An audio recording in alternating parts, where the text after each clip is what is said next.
이거는 하나씩 해서 번갈아가면서 쓰는 것 같아요. 각각 다른 거 둘이니까.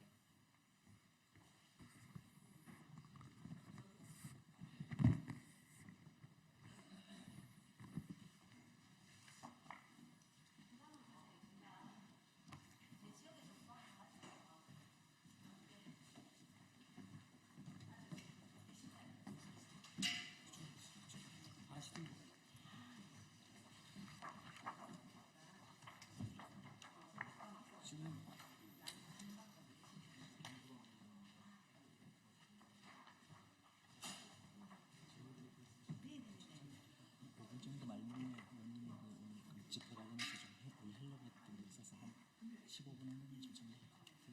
우리가 빨리 끝내고 있어.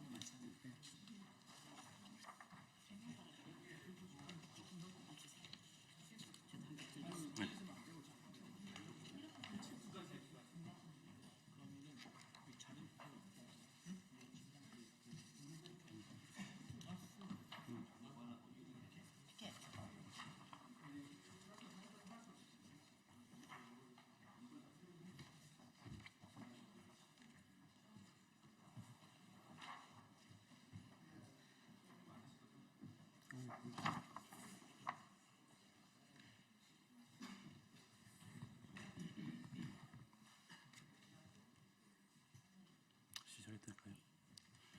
예, 반갑습니다. 전국 공무원 노동조합 소방본부 사무처장 김동호입니다. 반갑습니다. 금일 소방안전교부세 폐지는 바로 국민의 생명을 지울 수 있다. 소방안전교부세 지키기 전국 동시다발 기자회견을 국회에서 시작하도록 하겠습니다. 먼저 정혜경 국회의원님의 발언이 있겠습니다.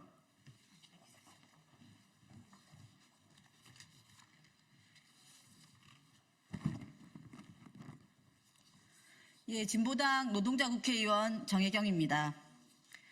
제복 입은 소방영웅 여러분과 여러분의 노력과 헌신 덕분에 우리 국민들이 안전한 일상을 보낼 수 있었습니다. 거센 하염 앞에서도 소중한 생명을 감싸 안으며 꺼져가던 생명의 불씨조차 다시 되살려내는 진정한 히어로들. 11월 9일 소방의 날 기념식에서 대한민국 여야 정치인들이 앞다투어 한 말입니다. 정치인들이 한 말이 진심이었다면 지금 이 자리에 소방 영웅들이 서 있지 않을 것입니다. 오늘 전국 6만 7천 소방관들이 소방안전교부세 지키기에 나섰습니다. 윤석열 정부가 2024년을 끝으로 소방안전교부세를 폐지하려고 하기 때문입니다. 윤석열 정부의 속셈은 뻔합니다. 부자 감세로 줄어든 지방교부세를 메꾸기 위하여 소방관과 국민의 생명과 안전을 지키는 소방안전교부세를 끌어다가 쓰려는 것입니다. 소방장비는 내구연한이 정해져 있습니다. 그리고 낡은 장비는 제때 바꿔야 합니다. 지금까지 소방안전교부세는 소방 분야의 75%를 사용하도록 강제했습니다. 이로 인해 소방인력과 소방장비, 소방안전관리 예산이 안정적으로 확보되어 소방관과 국민의 안전을 위해 사용할 수 있었습니다. 하지만 소방안전교부세라는 안정적 재원이 없어진다면 소방관의 안전과 국민의 안전에 큰 위협이 놓일 것입니다.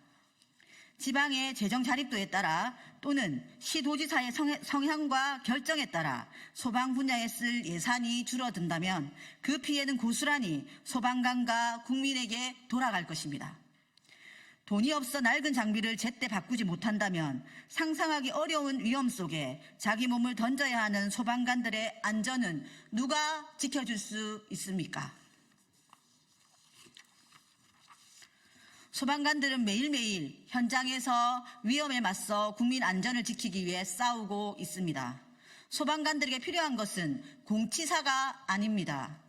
생명을 위협당하는 재난의 현장에서 안전하게 자신의 임무를 수행할 수 있도록 법적 보호와 제도를 만드는 것입니다.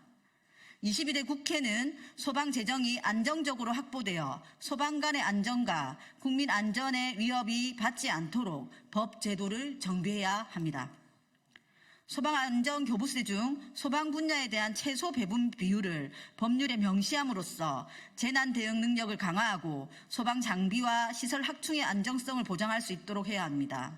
소방관과 국민의 안전을 위해 국회에서 발의된 지방교부세법 일부 개정 법률안이 반드시 통과될 수 있도록 함께하겠습니다. 감사합니다.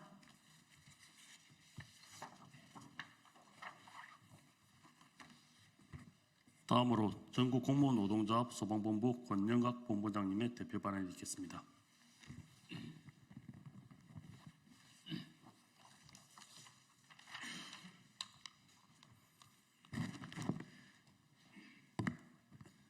안녕하십니까. 전국 공무원 노조 소방본부 본부장 권영각입니다. 오늘 이 자리는 소방안전교부세의 안정적 법제화를 강력히 촉구하기 위하여 마련되었습니다. 소방안전교부세는 열악한 소방 현장의 업무 환경을 개선하기 위해 2015년도에 도입된 제도로 재원은 담배 개별 소비세 총액의 45%로 충당됩니다.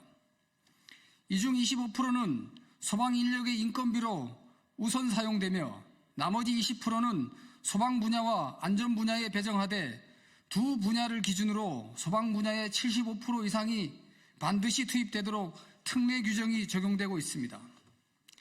이렇게 확보된 소방안전교부세는 그동안 소방장비 확충과 소방안전관리 강화에 기여해 왔습니다. 열악했던 소방 현장의 인력 운영과 장비 수준을 점차 개선할 수 있었습니다. 그 결과 재난에 맞서 싸우는 소방관들의 안전 또한 조금이나마 더 나아질 수 있었습니다. 그러나 소방 분야의 75% 이상 투입이라는 이 특례가 한시적인 일몰 조항이어서 매번 기한이 다가올 때마다 연장해 왔다는 점이 문제입니다. 지금까지 매 3년마다 연장되었으나 지난해에는 올해 연말까지로 겨우 1년만 연장되었고 이제 그 일몰 기한이 50일도 채 남지 않았습니다. 만약 이번에 특례 규정이 폐지될 경우 지방자치단체장이 재정 상황에 따라 소방 재정이 크게 위축될 우려가 큽니다. 이는 과거 소방 장비가 노후되고 부족했던 열악한 소방 현장으로 다시 돌아갈 수도 있음을 의미합니다. 오늘날 배터리 화재와 같은 신종 재난에 대비하고 신속하게 대응하기 위해서는 신형 소방 장비 도입과 전문적인 교육 훈련, 현장 대원의 안전을 위한 안정적 재정 지원이 필수적입니다. 이를 위해 소방안전교부세의 확대와 정식 법제화가 반드시 이루어져야 합니다.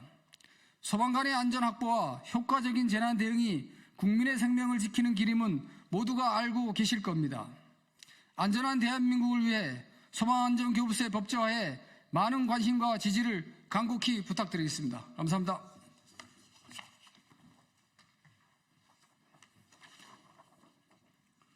다음으로 전국 공무원 노동조합 김종수 서울소방지부장님의 기자회견문 낭독이겠습니다.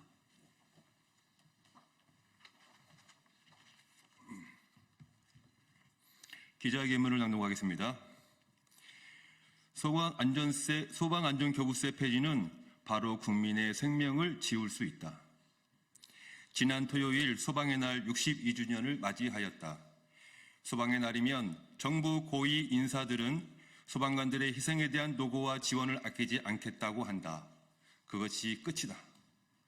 지난 8월 23일 정부 서울청사 앞에서 의료 대난 속에 지쳐가는 구급대원들이 정부를 상대로 응급실 뺑뺑이 대책 마련 기자회견을 하였다.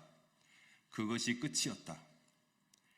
현장 소방관들은 재난 현장에서 생명의 위협에 불안했고 늘 외로웠다. 2020년 4월 소방 공무원의 신분이 국가직 공무원으로 전환되었다. 1945년 광복 이래 사회의 가장 험한 한 구석에서 묵묵히 안전을 수행한 결과의 보상이라 생각했다. 그 속에는 동료의 안타까운 희생이 담겨 있었기에 우리의 눈시울을 붉힐 수밖에 없었다. 하지만 기쁨은 잠시뿐. 국가직으로 전환됨에 따라 개정되어야 할 법과 예산은 그대로 방치된 채 4년 6개월이 흘렀다. 인사와 예산은 그대로 시도에 맡겨진 채 사회의 한 구석으로 방치되었다. 국가직도 지방직도 아닌 지금의 현실의 소방관들은 분노를 금치 못한다. 더욱이 지금 전국에 6만 7천 소방관들을 더욱 불안하게 하는 것이 있다. 바로 소방안전교부세의 폐지다.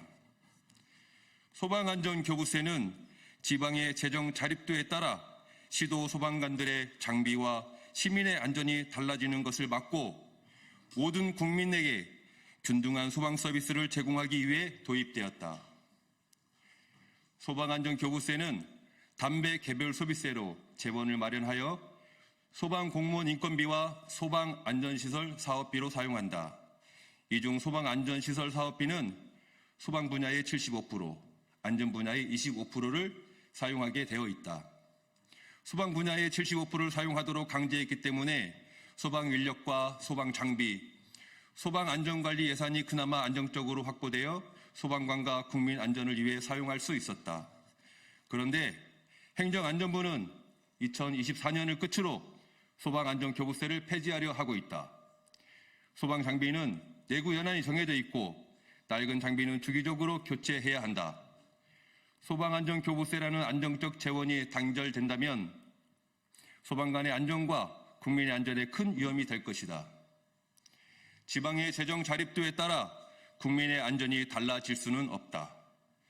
소방관 신분이 국가직임에도 소방 예산은 국비가 10%, 나머지 90%를 시도 예산에 의존하는 아주 기형적 구조이다.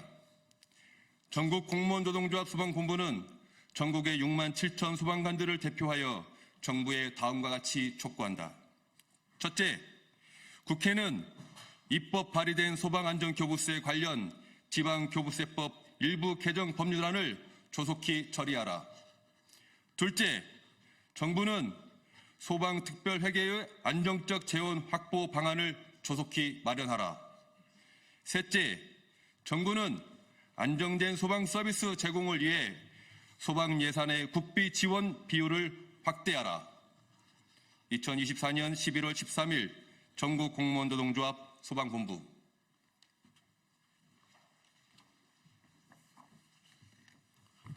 다음으로 기자님들 궁금한 사항을 질문 받도록 하겠습니다.